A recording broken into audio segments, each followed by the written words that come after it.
आपल्याबरोबर आहेत भाजपच्या पदाधिकारी अक्षता तेंडुलकर। आपण बघतोय की 2 दिवस झाले अक्षता तेंडुलकर यांनी या परिसरातले फेरीवाले जे आहेत ते सगळे उठवलेले आहेत। संपूर्ण परिसर जो आहे तो स्वच्छ झालेला पाहायला मिळतोय। मात्र अक्षता तेंडुलकर आज स्वतः आपल्याबरोबर इथे आलेले आहेत, परत त्या पाहणी करतायत। याच बरोबर जे लोक आहेत दादरकर जे आहेत ते त्यांना भेटून शुभेच्छा देत आहेत। आपण त्यांना विचारूया नेमकं काय झालं होतं ताई, कशा पद्धतीने हे दादर भरलेलं होतं आणि कुठे कुठे भरलं होतं ते आम्हाला तुम्ही आज डेमो करून दाखवा। सर्वप्रथम मी एवढंच सांगेल, दादरच्या प्रत्येक इंच मला वाटतं फेरीवाल्यांमध्ये भरून गेलेलं होतं। आणि दादर म्हटले की व्यापार, आपल्याला माहिती आहे फेरीवाले आधीपासून बसतायत, पण आम्ही फेरीवाल्यांच्या विरोधात पण नाही। आम्ही काय म्हणतो, जे अधिकृत आहेत, जे जुने फेरीवाले स्थानिक आहेत, मराठी आहेत, त्यांना व्यवसाय करू दे। पण हे अचानक वाढलेले बंगाली बांगलादेशी मुस्लिम आहेत, आपल्याला कळते ना त्यांना बघून, त्यांच्या बोलण्यावरून त्यांच्या दिसण्यावरून कळते की हे जे बांगलादेशी मुस्लिम अचानक वाढले कसं, कुठून आले। आता इथे बीट आहे, बीटच्या बाहेर पण बसलेले असतात। हे ब्रिज खाली सुप्रीम कोर्टची ऑर्डर आहे, 150 मीटर अंतरावर तुम्हाला हॉकर्स फ्री पाहिजे। पण तुम्हाला सांगू, स्टेशनच्या बाहेर माणूस जेव्हा पडतो तेव्हा चालायला रस्ता नाही। महिला जेव्हा बाहेर येते तिच्या अंगावर गर्दी, तिला कमेंट्स मारणारे जे हॉकर्स, आम्ही बरेच वेळा हे जे बंगाली मुस्लिम आहे त्यांच्या वागणे क्या माल है क्या माल है असं उरडून उरडून सांगतात। जेव्हा कपडे विकणारे जे असतात, जेव्हा कोणी बाई जात असेल क्या माल है क्या माल है, म्हणजे इनडायरेक्टली ते बाईला कमेंट्स असतं। ते हे माझ्याकडे महिलांनी येऊन कंप्लेंट केलेले आहेत आपल्या ऑफिसमध्ये। तर आम्ही वारंवार गेल्या 2020 पासून म्हणजे कोविडच्या काळात जेव्हा आपले स्थानिक मराठी हॉकर्स गावी गेले होते कोविडमुळे, जेव्हा इथे मोकळं होतं खाली, त्या टाइमला जे बंगाली मुस्लिम घुसले, नॉट ओन्ली दादर मी म्हणत पूर्ण मुंबईमध्ये स्टेशन बाहेर सेम परिस्थिती आहे। तर मला सरकारकडून विनंती आहे, हे जे आता स्थिती आहे असंच राहू दे।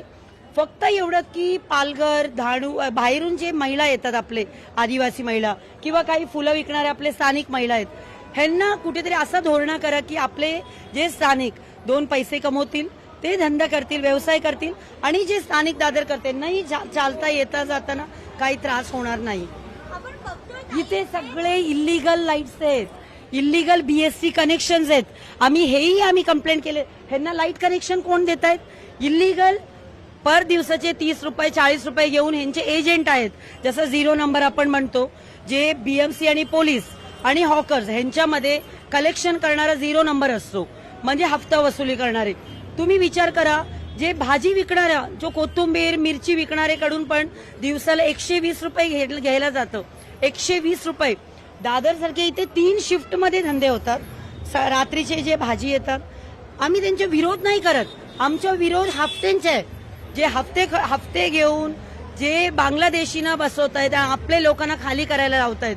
तुम्ही सांगा, इथे कोण कपडे विकत असेल आणि जे जागेवाला स्वतःला म्हणतो हे माझ्या जागा आहे, हे खरं कोणाचे आहे? मुंबईकरांचे, दादरकरांचे, बीएमसीची आहे। आता तो म्हणतो दिवसाला 500 रुपये दे, हे की नाही ताई? जो व्यवसाय करणं 500 रुपये द्या, 800 रुपये द्या। तुम्ही सांगा, जो सामान्य मराठी माणूस त्याला परवडणार आहे का?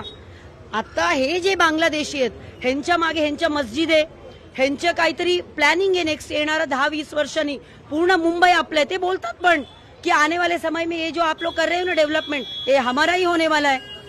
त्यांच्या हम दो हमारे चार हमारे 5, हम हिंदूंच्या तसं नाही, हम दो हमारे एक आहे। आपलं पॉप्युलेशन कमी होत चाललंय। आपण बघतोय की हे जे अडकवण्यासाठी ह्यांनी इथे तारा लावलेल्या आहेत, या तारा पण आता बीएमसीने किंवा ह्यांनी काढून टाकायला हव्यात। त्याचं कारण, ज्या वेळेला आता 4 दिवस झाले तुम्ही हे सगळं केलेलं आहे, त्याच्यानंतर रिकामं झालंय, ज्यावेळी पुन्हा इकडे ते येतील त्यावेळी त्यांना या ताऱ्यांमुळे हे प्रॉब्लेम होऊ शकतो किंवा त्यांना सहज अडकवता येऊ शकतं। तर यासाठी देखील तुम्ही बोलणार आहात? डेफिनेटली बोलणार। आणि मला म्हणजे खूप लोक बोलतात 4 दिन की चांदणी, म्हणजे परत सेम ओल्ड पोझिशन असेल। तर मी बीएमसीला विनंती करते, हे सगळे काढा, प्लस बीएसटीचे जेवढे इल्लीगल कनेक्शन्स आहेत तेही कट करा।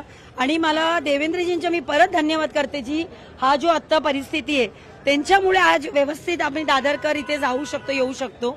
आणि जे नवीन महापौर आपली ऋतुताई आहेत, त्यांनी आज आय थिंक बैठक आहे बांगलादेशी मुस्लिमच्या जे हॉकर्स आहेत त्यांच्या संदर्भात। तर मला विनंती आहे की सगळ्यांना एकत्र घेऊन आपण एक धोरण करायला लागेल। त्याच्यामध्ये स्थानिक असतील, जे जुने अधिकृत फेरीवाले असतील, व्यापारी असतील, नगरसेविका असतील किंवा प्रशासक, पोलीस, ट्रॅफिक का म्हणजे हा जो फेरीवाल्यांच्या विषयामुळे बाकीचे प्रॉब्लेम्स पण कनेक्टेड आहेत. त्याच्यामुळे ट्रॅफिकचे विषय, त्याच्यामुळे गार्बेजचे विषय आहेत, त्याच्यामध्ये सेफ्टी विषय आहेत. मुंबईच्या सेफ्टी सगळ्यात इम्पॉर्टंट आहे. आज जे घुसखोरी मुंबईमध्ये झालेले आहेत बांगलादेशी मुस्लिम, ते फक्त इथे नाहीये, मच्छी विकताना पण आपल्याला दिसत आहेत, प्रत्येक बिल्डिंगमध्ये जात आहेत. ते जाऊ दे, मी अजून एक ऑब्झर्व केलं, जे अगोदर पीसीओ होते माहितीये तुम्हाला, ते पीसीओ मध्ये रफू वर्क करणारे आता दिसत आहेत. प्रत्येक रफू वर्क मी बघितले लास्ट 5 इयर्स मध्ये आलेले आहेत आणि हे वेस्ट बेंगाल मधले मुस्लिम आहेत. आता वेस्ट बेंगालमध्ये आपल्याला माहितीये मालदा आणि मुर्शिदाबादमध्ये बांगलादेशी किती येऊन इलिगली आधार कार्ड, रेशन कार्ड सगळे बनवून बाकी इंडियामध्ये स्प्रेड होत आहेत. ताई, तुम्ही मगाशी एक मुद्दा काढला होता की जे बांगलादेशी मुस्लिम फेरीवाले इथे येतात त्यांचे आय कार्ड जर बघितले तर त्याच्यावर ठराविक एकच तारीख असते, बर्थ डेट. नेमकं काय आहे ते प्रकार? मेजॉरिटी आधार कार्ड आम्ही जेव्हा आपण व्हेरीफाय करतो, म्हणजे आम्ही ते बरेच वेळ आंदोलन केलेले, मारामारी केलेले, केसेस पण घेतलेले आहेत, तर आम्ही आधार कार्ड चेक करतो. आम्ही एक म्हणजे सगळ्यांचे जानेवारी 1 मग इयर त्यांचे 86 असेल. आणि काही मुलं असं आहेत 17-18 वर्षाचे आहेत आणि बोलतात, विचारलं की बोलतात नाही हम लोग पहिले से है. कोणी पहिले से नाही. हे सिस्टमॅटिकली लँड जिहादच्या पार्ट आहे, जे आपण वोट जिहाद म्हणतो. लँड जिहाद, ह्याच्यानंतर वोट जिहाद, एसआरए जिहाद. एसआरए मध्ये पण आपण बघतो हेच लोक दिसत आहेत. आता आपले मराठी माणसं तुम्हाला एसआरए मध्ये दिसत नाहीये. तुम्ही एकदा एसआरए मध्ये पण जा. एसआरए मध्ये पण एक काय असंच काहीतरी एकदा व्हेरीफाय करा, तिकडच्या ऑफिसरला विचारा. हे जे एसआरए मधले बेनिफिशियरी आहेत आपले स्थानिक किंवा आपले हिंदू किंवा मराठी किती आहेत? नाहीयेत. मुस्लिम्स किंवा बांगलादेशी मुस्लिम्स जास्त आहेत. फेरीवाले जे आहेत ते इथे बसतात, ज्या वेळेला पालिकेच्या गाड्या येतात त्यावेळेला हे फेरीवाले नेमकं त्यांचा माल लपवण्यासाठी प्रयत्न करतात. कुठे ठेवतात हा माल ते?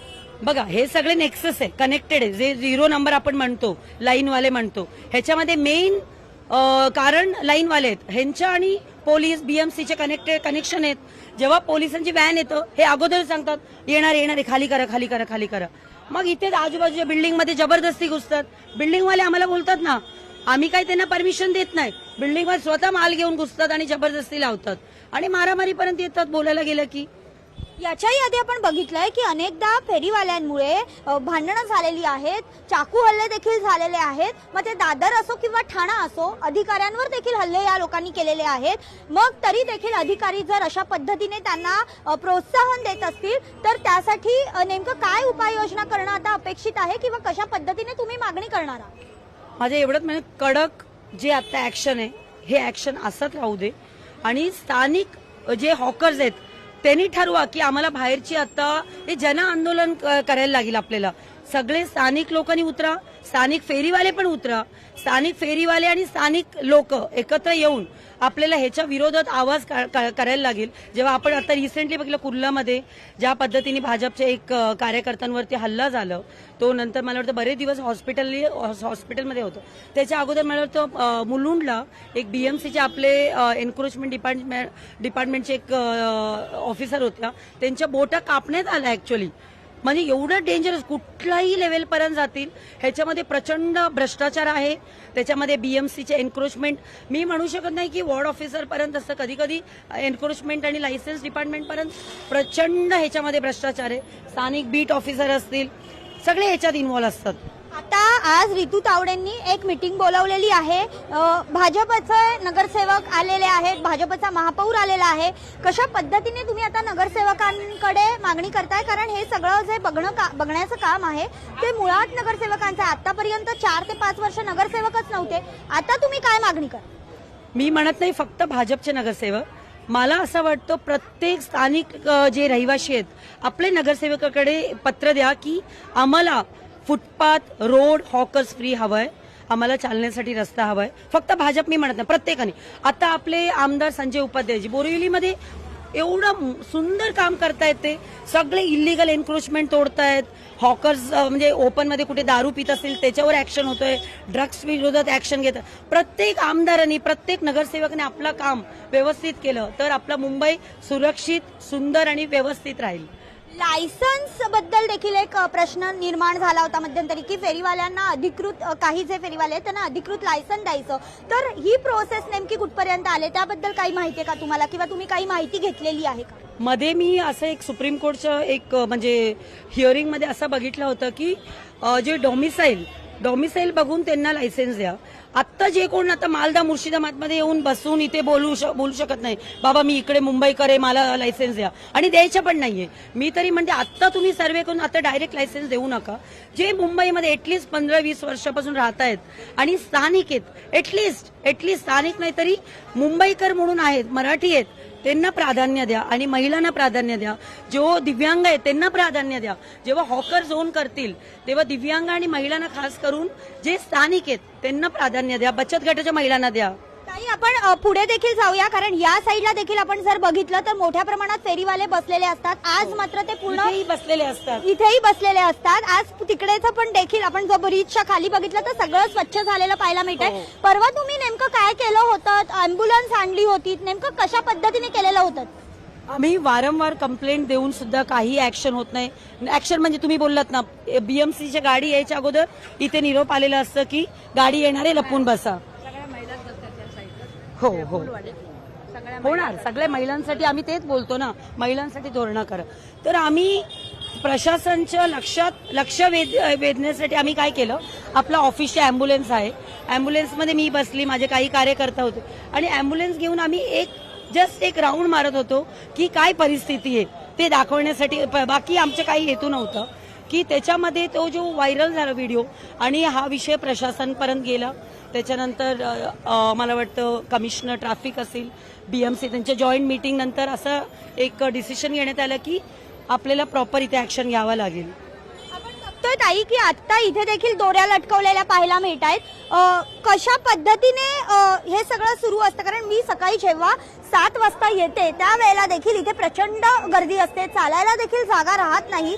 तर एकंदरीत जे स्थानिक फेरीवाले आहेत ते जरी इथे बसले तर कशा पद्धतीने बसावं यासाठी काही नियोजन केलं पाहिजे का? बघा, आपण बरेच वेळा बघतो की मागच्या जे बाजू, तिकडे कॅमेरा दाखवा, लास्टच्या पोर्शन असं खाली येऊन एकदम पुढे येऊन बसलेले असतात आणि दोन्ही बाजूनी, त्याच्यामुळे चालायला रस्ताच नसतं.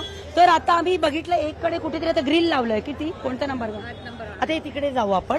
तो असा काहीतरी करता आला आणि व्यवस्थित इथे बसता असं. आणि 150 मीटर तरी आपल्याला नको, ते स्टेशन पासून 150 मीटर नकोय म्हणजे नकोय. जे फक्त आता ऑफिशियली मार्केट दादरमध्ये भरपूर आहे, क्रांतिसिंग मंडई आहे, मीनाताई ठाकरे फुल मार्केट आहे आणि इकडे पण वीर सावरकर मंडई आहे.